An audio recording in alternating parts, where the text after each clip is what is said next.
All right, Coach. What is your emotion like to start a season? Is it anxiousness, giddiness? What do you kind of have the same emotion heading into every year? Both those things. I think anxiousness is a good one.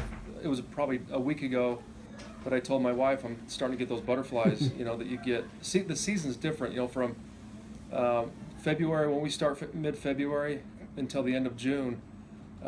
It's pretty much you need Pepto Bismol, and it's just a different life. You're always worried about lineups and different things, but more excitement. We know we have a really solid team, so it's there's less anxiety knowing that you've got a bunch of guys who are going to go compete. They're talented, and they're going to win a lot of games, as opposed to I wonder if we're going to win a game or two this year. So Excitement seems to be a word that everybody's talking about. Talking to the players, excitement. Talking to you and the coaches. I know you guys are talking about how excited you are. What are you most excited about this group starting this year? well, I just think that in 4 years we've turned this thing into, and the players have done it, into just a bunch of competitive guys. Our mantra is just show up, compete, give everything you've got every single day, and leave everything on the field. And we're to a point now where there's 35 guys that are going to do that, and just to know that guys are going to, when they go into battle, that they're going to give everything they've got. Plus, you add the talent, the mental toughness they have. There's less worries than maybe with a team that's got some guys that are scared to play and deer in headlight type situation. But I attribute that to a lot to our older guys. They take the younger guys under their wing and try to show them what it's going to be like to play at this level, and through conversations and example, more than just, hey, make your way through this thing and good luck. And so it really is. There's a lot of synergy between the older guys and young guys, and it's a pretty good culture right now. I realize schedules are done, several years out. But what was the thinking in starting out? And the players seem to love the fact that you guys are jumping in. You've got a really good series right out of the gate in the Atlanta Challenge. You're going to face Georgia Tech first on Friday. What was the thinking in terms of starting out the season with such a good opponent? Well, I mean, it's just we could have played Kennesaw State first and Georgia Tech second, but to go down and play those two teams are regional teams, and Georgia Tech's obviously ranked 21st right now. But we want to play the best. I mean, my first year here, LSU was on the schedule, and you can look year after year after year. We play a really good schedule. Last year we went and played St. Louis and Samford, and they may not have been as good as we thought they were going to be. We played really well. Both went on to win over 30 games. But Georgia Tech's going to be, you look at their schedule, they play as tough a schedule as anybody in the country. So to go in there on their field, beautiful field, and just get the feel of, it kind of brings you together. I mean, when we win or lose, when we walk off that field, we're going to be a better team after that Georgia Tech series or game. And then going into that Kennesaw State game is the same way. They're a super regional team a couple years ago, and they're a really good program. So good battle, good test right off the bat. So Georgia Tech Friday, Kennesaw State Saturday, then you play Monday against Georgia State. What will your starting rotation look like over the weekend? So we'll start Maverick Buffo against Georgia Tech, and then Brady Corliss, Kennesaw State. And depending on if we need Hayden Rogers in one of those first, he's probably our most experienced left-hander. We don't really know what his role is going to be because he can help us in so many ways, but going into Monday, it's going to be Kendall Moats or Hayden Rogers, and we're looking at almost like a starter one, starter two. You throw 4 innings, you throw 4 innings, and try to get us through this thing. But Jordan Wood's coming back off injury, and he looked really good. Connor Williams looks really good. Bo Burrup looks good. So we have a lot of pieces. Rhett Parkinson, another guy. And then at the end of the game, we've got left and right-handed matchups that we can go with. Keaton Senatiempo still with us. Mason Marshall on the right side.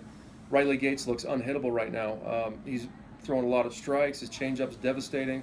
So he and Aaron Cross, two left-handers at the end of the game. It's not going to be one of those cases where it's been in the past where, hey, go try to get us 8 outs or 9 outs to close the game. We can match up at the end of the games, which is kind of exciting for us. So it feels like you feel like you have a lot more options pitching-wise this year, correct? Yeah. We lose Ruck. We lose Mike Rucker, and that's an 11-game winner. Oh yeah, by the way, you won 11 games. Yeah, and so those are tough shoes to fill. We feel like Maverick's going to do a great job. to expect Maverick to go out and be 11-0, that's unrealistic. But he'll give us a chance to win. I think that really the key for us is to have quality starts. Have Brady and Mav and whoever starts game 3 of our league and our midweek starter. This year we want to come up with a midweek starter and name a midweek starter. That's their role every Tuesday. But you look past that to answer your question. Yeah, we have a lot more options to go with this year of guys we know can get guys out. It's not hope they hit it to us, and hope if they hit a line drive, just hope it's right at us type thing. We feel like these guys can get outs at this level and feel good about our staff. Well, I guess the next question would be then maybe take us around the horn. What's your lineup going to look like? Who's going to take the field for you guys on Friday? Well, I think the way we'll go is Daniel Schneeman will be at shortstop leading off, and Brennan Anderson second base, hitting second. Tanner Chauncey either DH or first base. I'll probably work Tanner and Colton Shaver at first and DH. Just get him. Shave might play a little bit of third as well this year, during certain left-handed matchups. Keaton Kringland playing left field will hit fourth. And again, this is the start of the season. Who knows how it's going to end, but Shaver will play first or DH and hit fifth. Brock Hale, who's kind of an under-the-radar guy. I mean, he's got as much pop as anybody in our lineup, as much pro-type talent as anybody. He'll be in right field hitting sixth. Kyle Dean's back in the lineup, playing center, hitting seventh. Bronson Larson, DC Clausen will share the catching duties.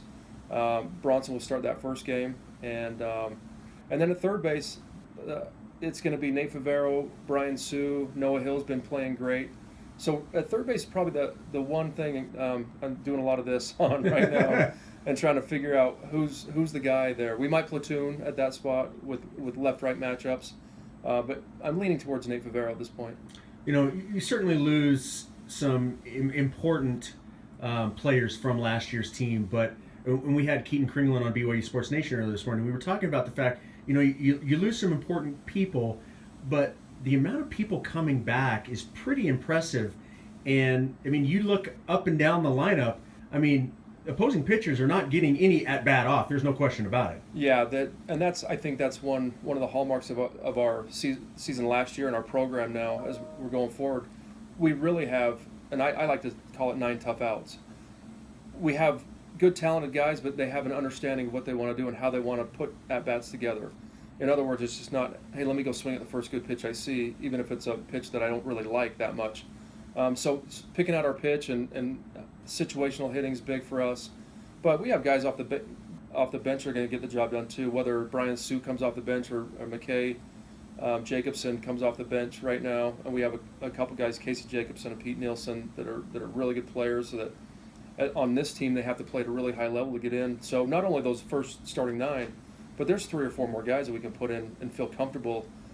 Cam Richards, a kid from return missionary from Arizona, is just, man, he's leaps and bounds since the fall, can really run, moved into the outfield, and he's a kid that could see some action too. Beyond obviously wanting to win these 3 games in Atlanta, what will a successful weekend be for you? What are you looking for? Yeah, I'd be lying if I didn't say wins are the number one thing, because they really are. I guess the silver lining of a loss would be you go compete, you played a good team, they just played better than you. That's how baseball is. It's also unrealistic to think that we're going to be 23-3 after 26 games this year. Being over 500 at this level is an incredible feat. So, but it shows us what can be done, and you can get on those type of rolls. And last year we went out and we just felt like no matter who we played, we were going to win the game. And this team has that same. It's not arrogance, but it's a confidence that if we lose that first game to Georgia Tech 5-3, 7-3, or whatever it is, we're going to come back against Kennesaw and have a short memory and get going. And that's one thing about a veteran-type team. And hopefully they can keep teaching those young kids, and it just perpetuates itself. All right, last thing before I let you go. We touched a little bit on Georgia Tech and obviously a ranked team and a regional team. What do you expect, and how do you think you match up with them? Well, I think we match up well. They've got a good team. They've got a great offensive team. We're going to see a freshman, I think his last name is Hughes, shortstop out of high school, got a good arm, 90-93. There's not a whole lot of video on him right now that we can go get, but we do have a fairly decent scouting report on him.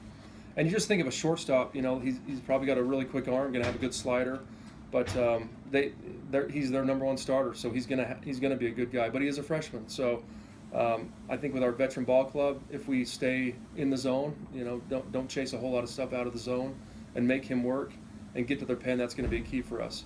And obviously on our side, to have Maverick come out and have a good solid start, give us 5-6 really solid innings. If he can run into the seventh, that's great. He's been building up his innings, and so he should be able to do that. That's a tough lineup. It's going to be a lineup like ours, so it might come down to one of those: who's going to execute a bunt, who's going to field the bunt, who's going to get that key hit. So I'm really looking forward to it. Coach, great stuff. Good luck this weekend in Atlanta. Thanks, Shep.